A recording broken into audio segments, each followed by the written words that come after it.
Va ora in onda Liberamente, variazioni e scorribande con Giovanni Sallusti. Eccomi qua.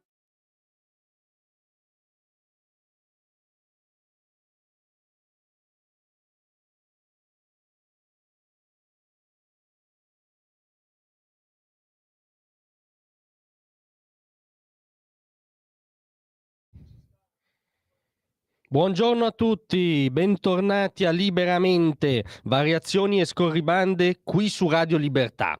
Allora devono avere una paura davvero tremenda. A cosa mi riferisco? Al fatto che il centrodestra si confermi al governo e vinca le imminenti elezioni in Liguria, regione niente affatto secondaria, ovviamente elezioni che si tengono domenica e lunedì fino alle 15.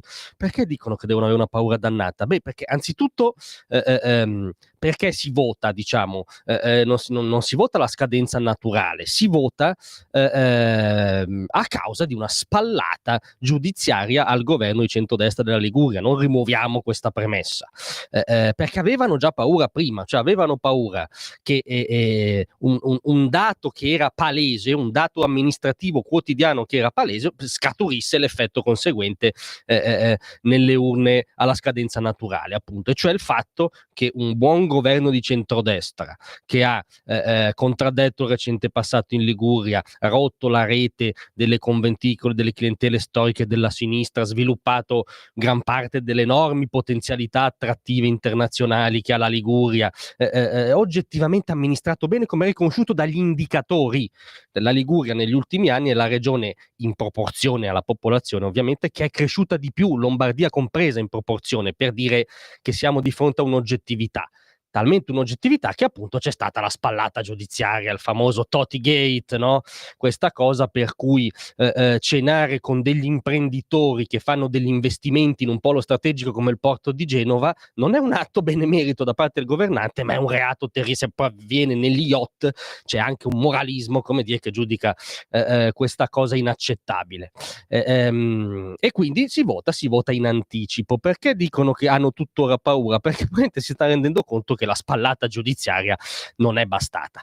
Non è bastata anzitutto perché il centrodestra in modo molto intelligente non solo non ha fatto finta di niente, ma ha rivendicato la stagione del buon governo. Voi direte, è un'ovvietà, non sempre il centrodestra ci ha abituato a rispettare delle ovvietà, quindi è comunque una buona notizia, che si incarna plasticamente nel candidato, che è l'attuale sindaco di Genova, Marco Bucci, di nuovo uno che ha amministrato oggettivamente bene Genova, basti avanzi la vicenda del Ponte Morandi, e che incarna la continuità con questo modello virtuoso. E allora quindi la paura è tale che si attiva l'altro lato di quello che Giuliano Ferrara chiamava il circo mediatico giudiziario, cioè appunto la componente mediatica. Ieri sera Piazza Pulita ha fatto un servizio molto equilibrato dove sostanzialmente Toti emergeva come il fratello cattivo di Al Capone, con anche delle imprecisioni relative ai capi di imputazione, con l'inaccettabile moralismo sul fatto che si fanno delle serate elettorali in discoteca, è veramente una cosa terribile, ma peggio da un punto di vista della correttezza, diciamo, di una contesa vagamente liberale e civile, a urne aperte domenica sera Report ha annunciato tramite il suo conduttore Sigfrido Ranucci un'inchiesta bomba su quello che è accaduto in Liguria. Vi sveleremo cos'è accaduto davvero in Liguria. Non so cosa sveleranno di più di quello di cui hanno già accusato Toti, perché come dire siamo allo scibile, no? Ma è molto grave perché ci sarà, conoscendo i nostri polli, una tirata moralistica savonarolesca da parte di Ranucci contro il governo uscente della Liguria, senza nessun controcanto, senza accennare a cosa c'era prima, al sistema PD che aveva imprigionato la Liguria, insomma una palese sbavatura, no? Nell'ABC di una corretta campagna elettorale. La morale è che hanno davvero paura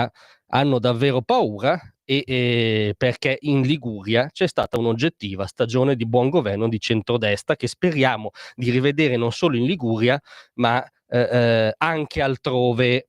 Ma state con noi perché anche di questo, soprattutto di questo, parleremo con l'ospite di Parlando Liberamente di oggi, che è proprio Giovanni Toti.